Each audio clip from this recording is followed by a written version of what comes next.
I'm Ted Seides, and this is Capital Allocators. This show is an open exploration of the people and process behind capital allocation.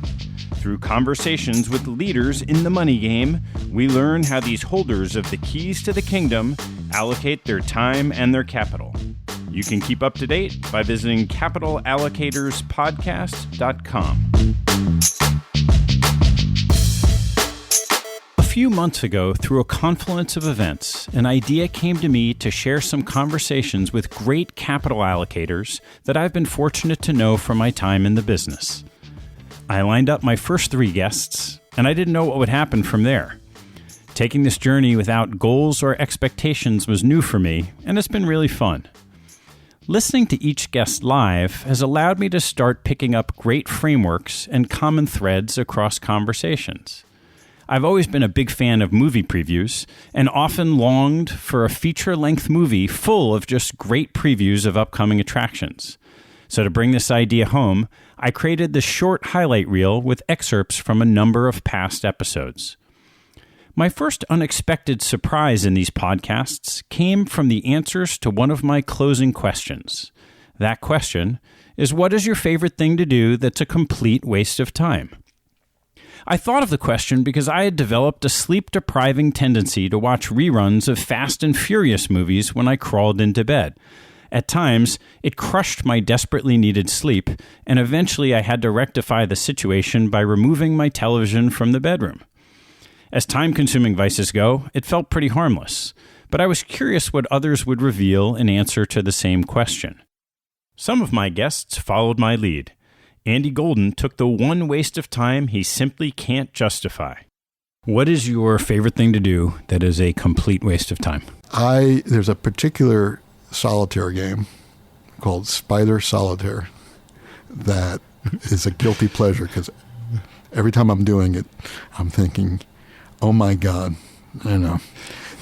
there's no justification for this. And unlike the classic Klondike Solitaire, whatever it's called, this one has a little bit more skill to it, emphasis on a little bit. I would choose that over some other activities because there's, like I could say, I like stand-up paddleboarding, but that's not a waste of time. That is making me healthier. You are a stand-up guy. I am a stand-up guy, yeah. But as a born and bred Yankee fan, I can't imagine a bigger waste of time than Steve Galbraith's response. Watch the Red Sox on TV. I would agree that is a complete waste of time. Okay. Sports came up quite a bit, and I had a much greater affinity to Andre Perold and Larry Koshard's responses. Andre said, back to golf. I'm always struggling. As any golfer knows, it's a struggle, and putting often just doesn't work. And I will go and research new putters, buy new putters, and find the problem is the 6 inches between the ears, not the putter.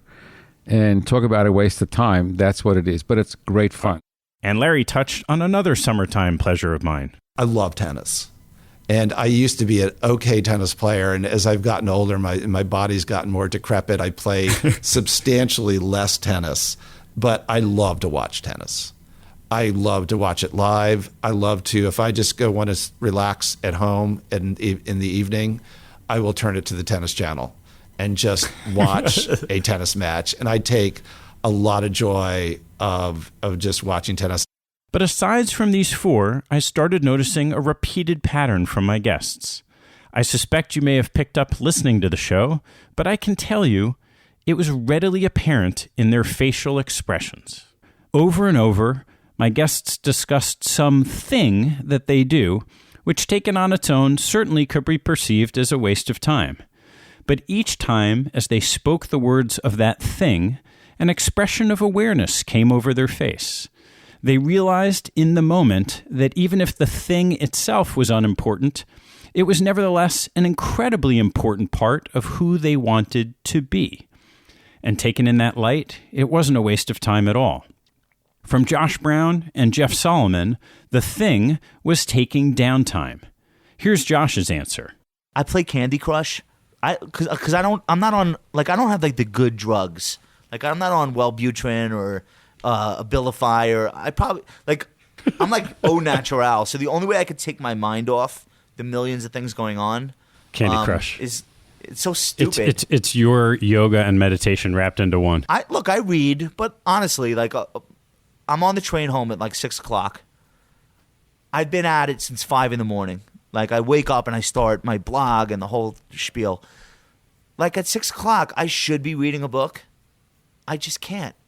Like I literally can't. Like 3 words in, and I'm like thinking about everything else. So like that's an example of something. I don't know if it's a waste of time though, because like it relaxes me. It's so dumb, but whatever. It's, it gets me through the day. And Jeff's answer had a similar theme. Wow, a complete waste of time? Sure. Yeah, I'd have to really think about that. I like to, I like to sit out back and smoke a cigar. I don't think it's a waste of time. So it's hard I got to think about this though. I love to take downtime. You and I have talked about this. So I used to think that was a waste of time. If I'm not doing something, I'm wasting time.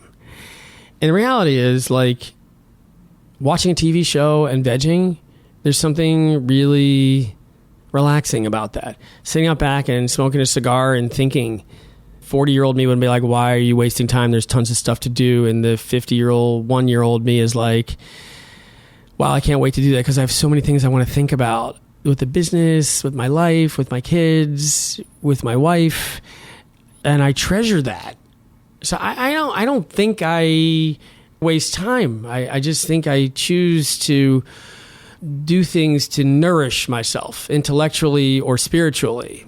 I can honestly say I don't think I waste time. I can't think of one thing I do that I would say is, it's a waste of time. Another common thread came from seemingly useless things my guests did with their kids. Jenny Heller came to the realization of who she wanted to be as she was giving her answer.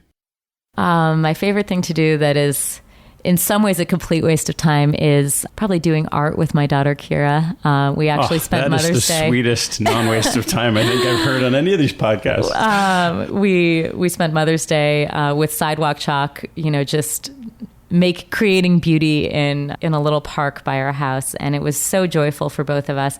And you're right, it isn't a waste of time because it's tremendous quality time with her. And it also engages another part of my brain.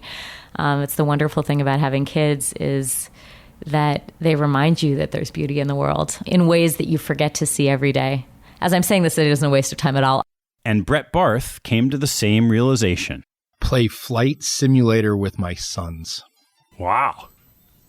You sit there and you fly a plane from airport to airport, and it's interesting. They both love it. I love doing it with them. They don't necessarily need me. Is that a computer it's on game? Or is it X-Plane for the Mac. X-Plane for the Mac. There you go. Wow, that's a good one. But those are hours I'll never get back. That's true. But it's high quality time with my sons. For Mario Therian, it was Legos with his son. I have a son that's just turned 6 years old, so I think that making Legos with him, Lego building blocks, is something that. So he's 6, but I'm cheating a bit. So I'm buying boxes for 12 plus years old. So that makes me participate with him quite a bit, and I'm sort of he's the builder and I'm the architect. So that's fun. And Bull Gerfine managed to bring the art of making slime into a perspective on life. My favorite thing to do that I guess depends on how you define it as a complete waste of time is just playing with my daughter. And I would say it's not a waste of time because I've got a great relationship with my daughter. But like yesterday, my daughter wanted to figure out how to make slime. So we went online and we figured out how to make slime. And she loved it. The fact that she actually created this thing was amazing. But I remember as we were doing this, like, oh my gosh, this is wasting so much time. And the reality is it wasn't. And so I think in general, whenever you do something with someone else, it's not a waste of time. I think doing things by yourself, if you're not developing yourself, reading or something like that, that is a waste of time. So I try to always do things with my daughter, so I'm not wasting time. It's an excuse for not wasting time. Chris Duvos managed to combine both things, taking downtime and time with his son. Well, waste of time is all relative. I will say the thing that takes up a lot of time, because I don't want to call it a waste. I coach Little League, which is, as we say in California, hella fun. And particularly I pitch batting practice. I think I'm going to be the first Little League coach ever to require Tommy John surgery. But it's like this great, like here I am, I'm like all stressed out about company X that's flailing, or, you know, company B that's getting traction, but, you know, is going to get overpriced the next round, or the fact that, you know, we're going to bow before our robot overlords in 10 years, and will we have universal basic income, and, you know, how are people going to live? Who even knows? And, you know, I get to throw strikes, and that just clears the mind like nothing else. And Charlie Ellis seemed to have the answer right away, as he often does.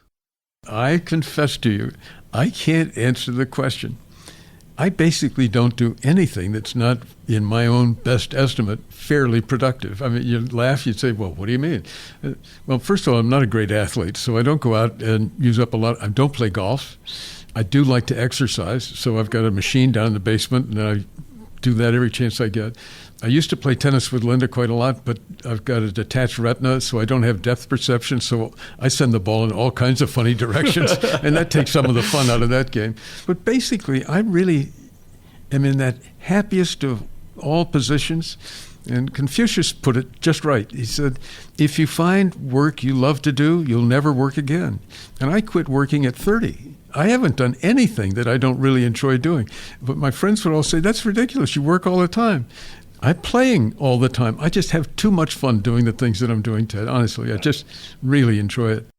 With great consistency, each guest reflected on an expected closing question by manifesting that who they are as a person is what matters, not actually what they did at all. In this performance-driven industry comprised of so many intelligent and highly motivated people, perhaps it shouldn't have been a surprise that the doing was on the tip of their tongue, and the being required a few seconds of reflection. Jeff Solomon summed up this theme brilliantly in answer to a question about advice he would give someone just starting their career. Jeff said, it's your life. And you can either look at that one of two ways. Oh my God, it's my life and I have no idea what I'm going to do. Or, oh my God, it's my life and I have no idea what I want to be. And my encouragement would be to choose the latter. It's not what you do that matters, per se, but who you are that matters. So the next time you do something that feels like a waste of time, take a step back and think for a moment about how what you did was a positive reflection of who you are. Maybe everything does happen for a reason, and maybe, like my guests, you'll find that the thing wasn't a waste of time at all. I'd love to get your feedback on this short-form retrospective. You can reach me at capitalallocatorspodcast.com/contact. I've got one last nugget on this short episode. I want to give a special thanks to the small group of you that kindly took a few minutes of your time to write a review on iTunes. We're up to 30 people now, and I'd welcome you to join the little club. Thanks so much.